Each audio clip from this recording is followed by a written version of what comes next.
ถึงเป็นแค่แรงงานของนายแต่ผมคือหัวใจของบ้านค่าแรงหลักร้อยต่อวัน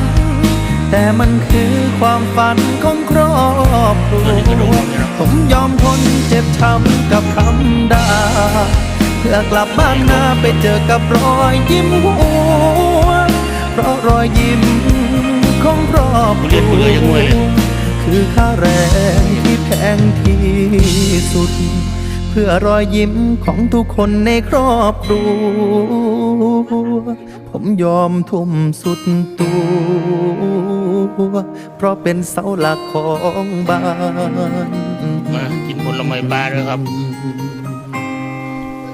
เข้าใจผมนะครับนาย